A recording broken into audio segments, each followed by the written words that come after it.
Haggai chapter 1. Would you begin with me at verse 5? Haggai chapter 1 and the 5th verse. Now, therefore, thus says the Lord of hosts, consider your ways. You have sown much and bring in little. You eat, but do not have enough. You drink, but you have not filled with drink. You clothe yourselves, but no one is warm. And he who earns wages to put into a bag with holes. I want to preach on the subject, when your bag has holes. You can have your seat in the presence of the Lord today.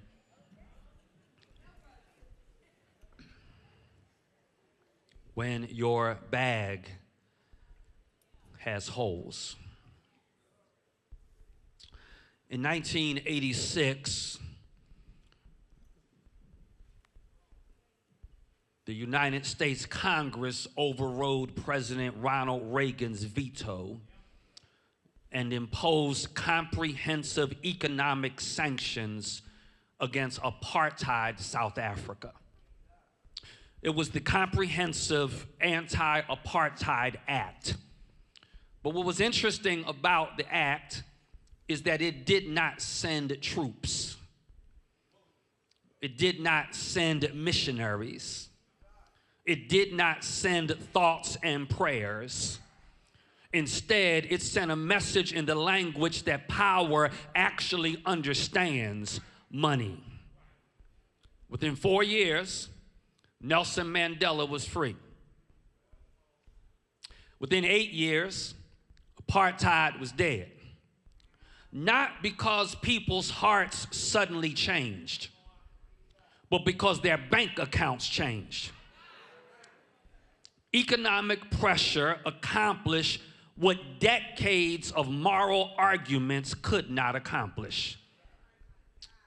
A recent study has revealed something that should shake us, and that is a dollar circulates in the Asian community for 28 days.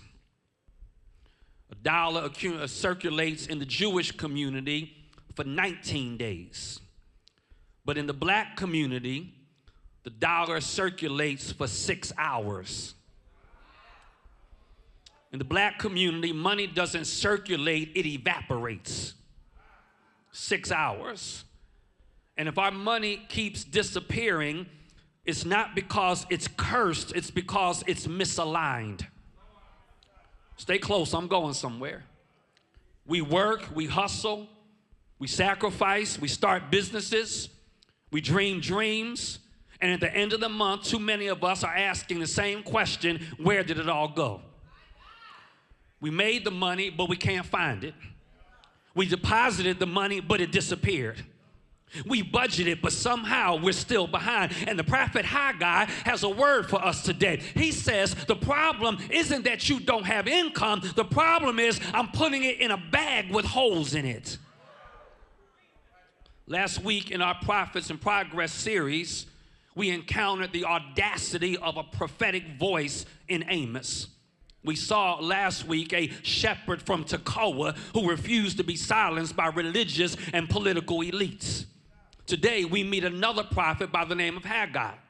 But where Amos confronted oppression from the powerful, Haggai confronts complacency from the people. While Amos was addressing those doing harm, Haggai was addressing those doing nothing. It's 53 BC. Zerubbabel has now led 50,000 Jews back to Judah.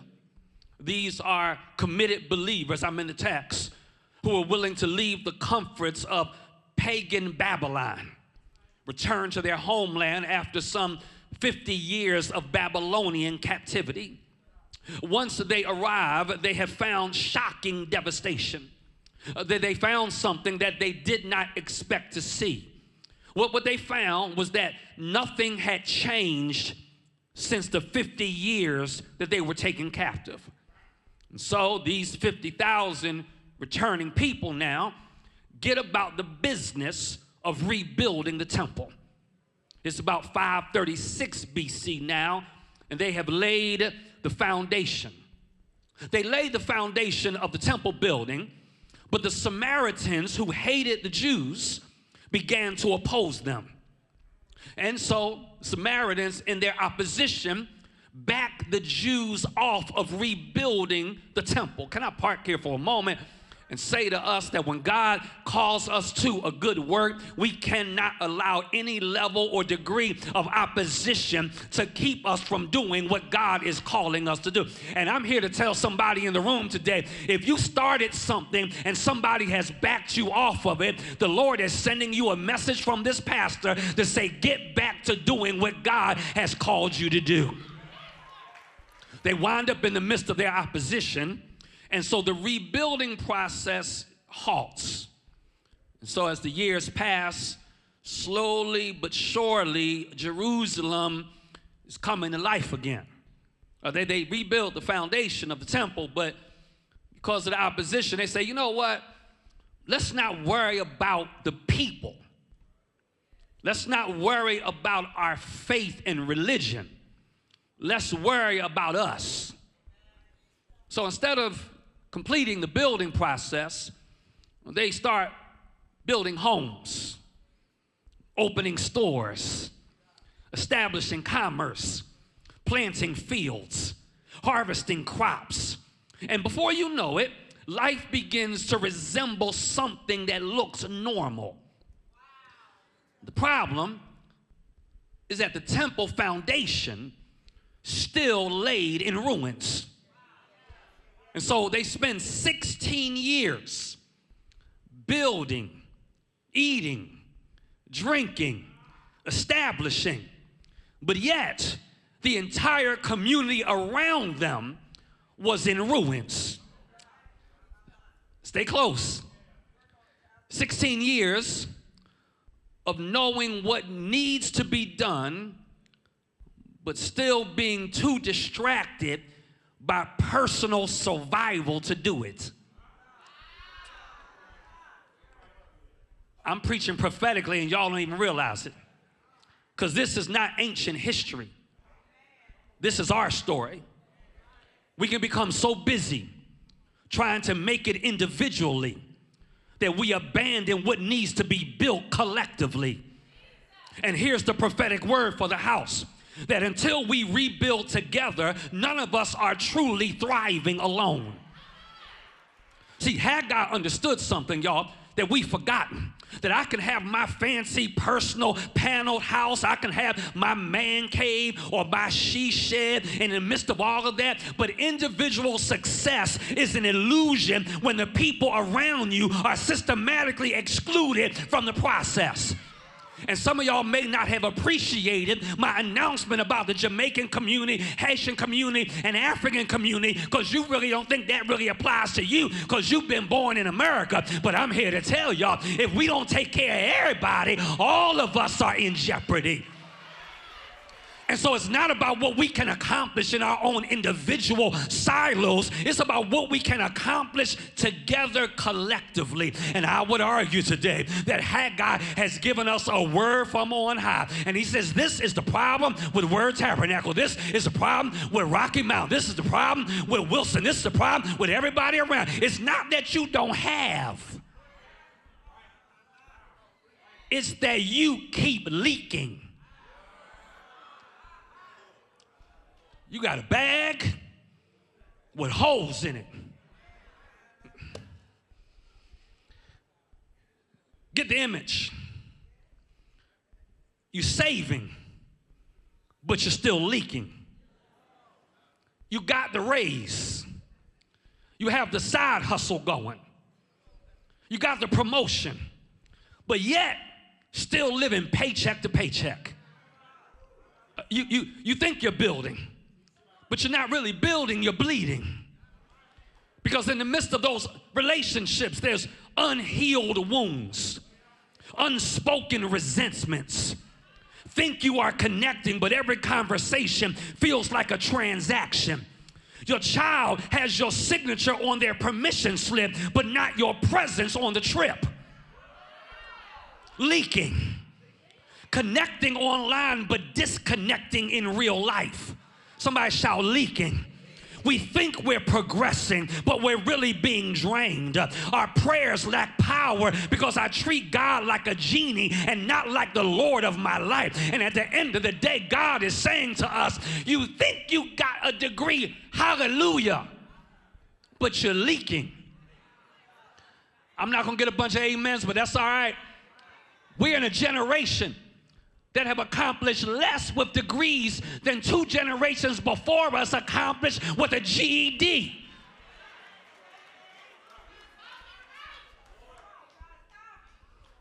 You know what?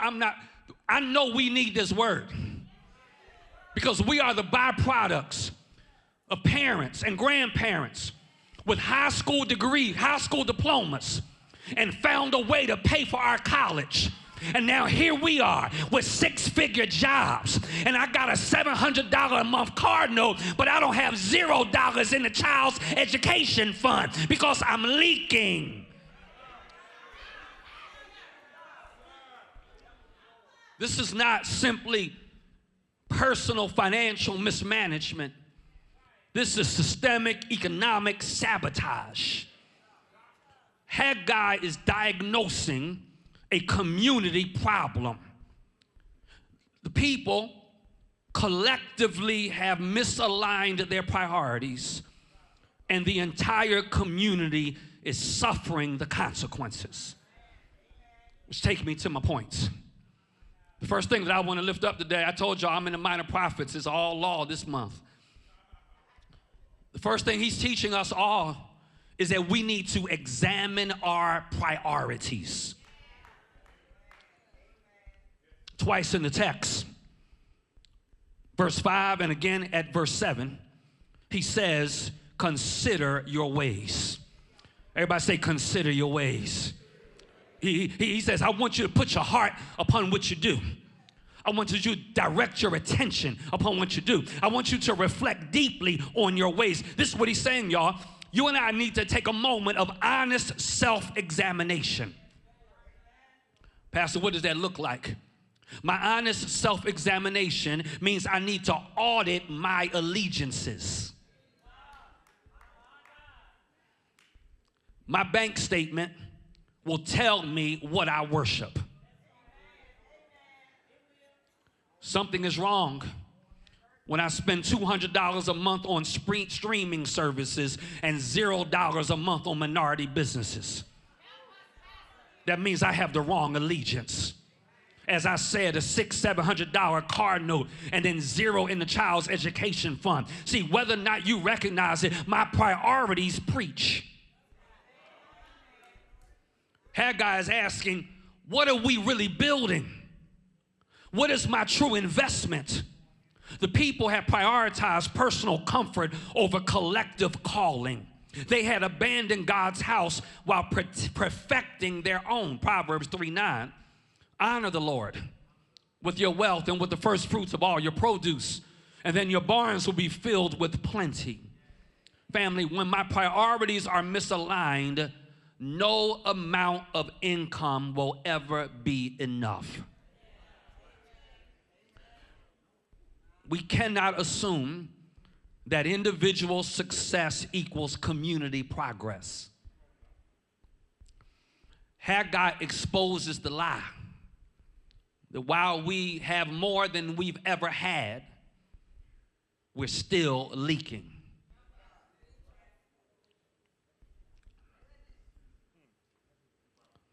Let me say this. If I'm doing well and the people around me are afraid to even come out of their house because of their skin color or what country they may have been born in, y'all not hearing me. I said, if I'm doing well, I have my house, my car, my children have all graduated college, all their degrees are paid for. But the people I bump into in Food Line are shopping for other people that are afraid to come out. then I can't say I'm blessed. Because I'm not blessed, I'm just insulated.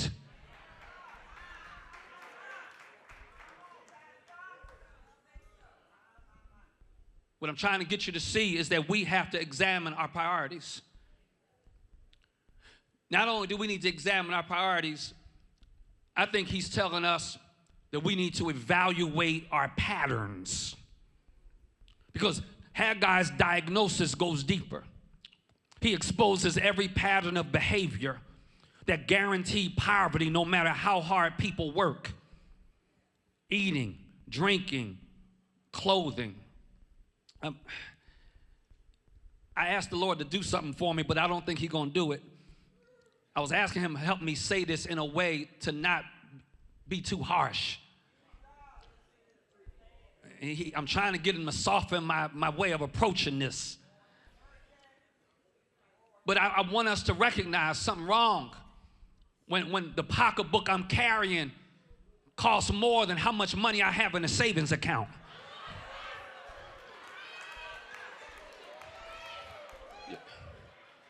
That something is fundamentally wrong. That I got to recognize where I'm leaking. Where are my dollars going? Who profits when I spend? Because whether or not we recognize it, every purchase is a vote.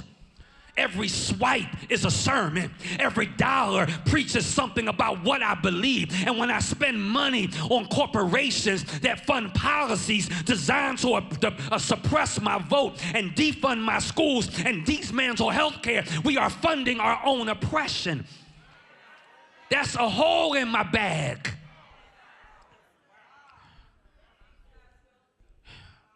Economic injustice is a spiritual matter. Where our money flows matters to God. Yo, I can't pray against a system I wrote the check to finance.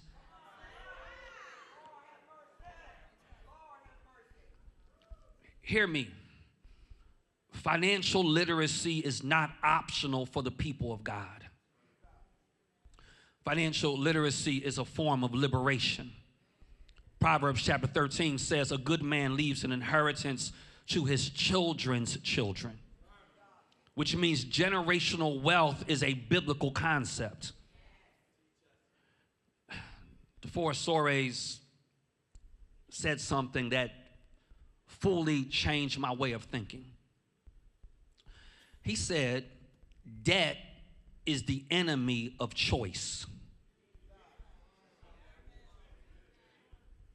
Preach Pastor James Gailliard. Debt is the enemy of choice. When I'm in debt, I can't say no to the job that disrespects me.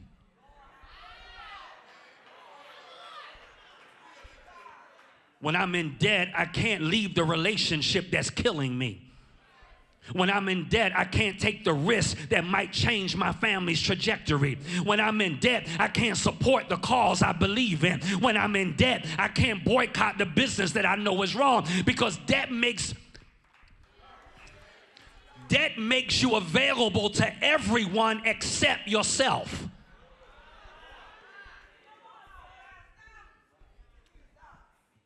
We start D-free next month. The whole church need to do it. Because it's not about money, it's about freedom. I wish I had a witness in here. Debt keeps you tired. Please hear this about the God we serve. God never delivered any of us to keep us broke.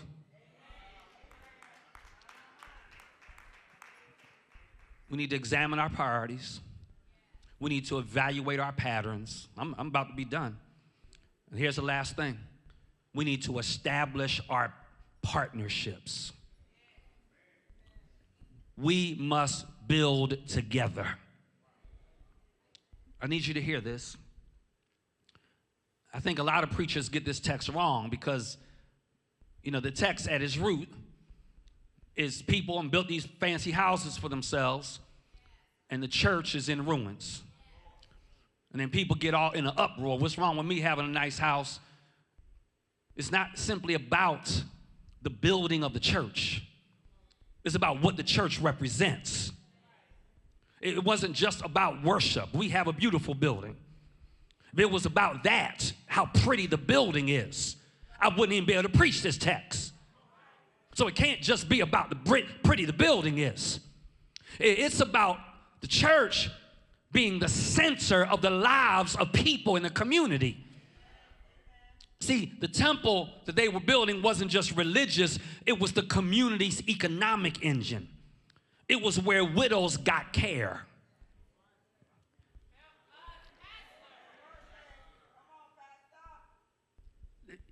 Don't miss this. And don't worry, Easter's coming, we're going to shout. But too many of us are shouting. You know, the Lord put a word in my spirit. He said, we know how to spend. We know how to be marketed to, but we really don't know how the game is played.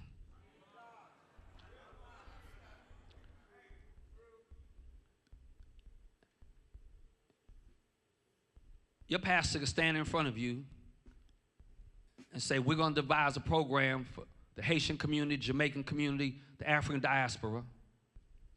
Don't miss this. There's not a single other organization in this region that can say that. This ain't about patting me on the back. I only can say it because we build together. See, that's the value of that.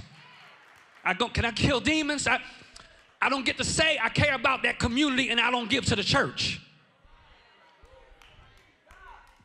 Because if we're going to change the cooperative economic situation, it means we have to all build together. We have to reconsider our partnerships. Because the temple was where widows got care, where orphans got resources, where people needing food got food distribution. When the temple sat in ruins, it wasn't just God who was dishonored, it was the people who were being abandoned. The temple couldn't be rebuilt by one family. It required collective action. Everybody say collective action. Economic equity in our community will not happen through isolated success stories. Y'all, individual success won't save us. Preach James Gailliard. Just like your individual salvation story don't save nobody else. Because they have to receive Jesus for themselves. So the same way, just because I got saved does not mean everybody in this community is saved. In the same way, just because some of us do well does not mean everybody else in the community is doing well.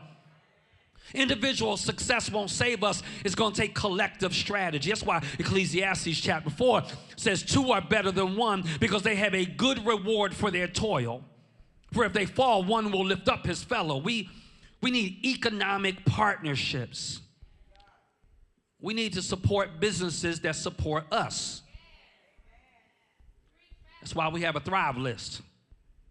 And this has all been intentional. It's going to be like this all month. Education next Sunday. Civic organizations the last Sunday. Today is economics.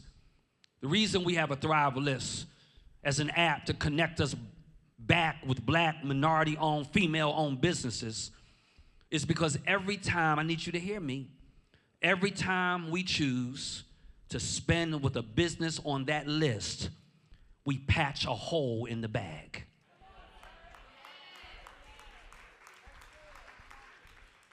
We keep wealth circulating in our communities.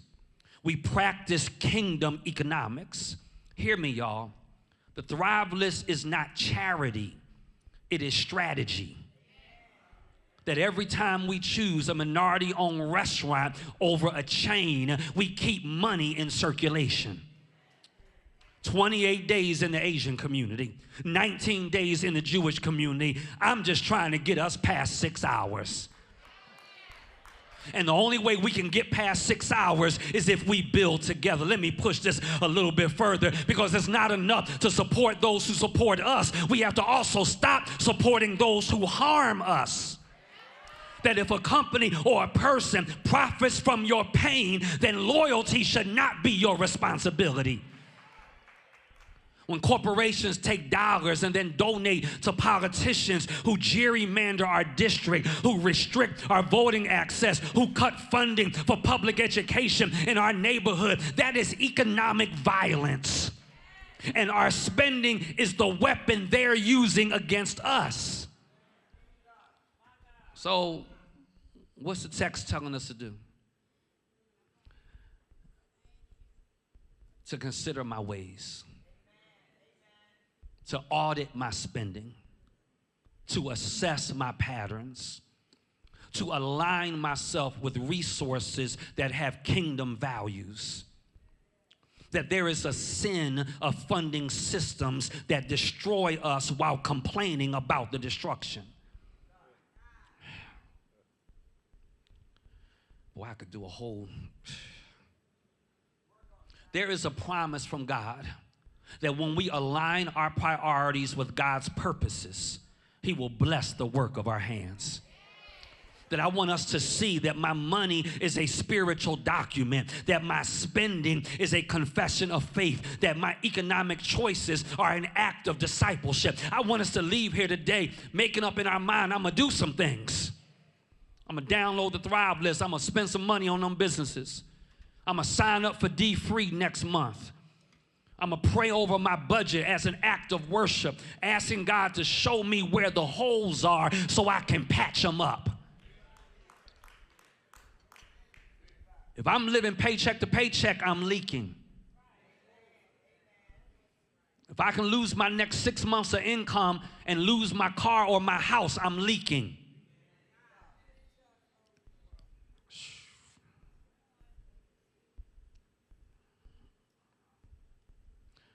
Y'all need Jesus.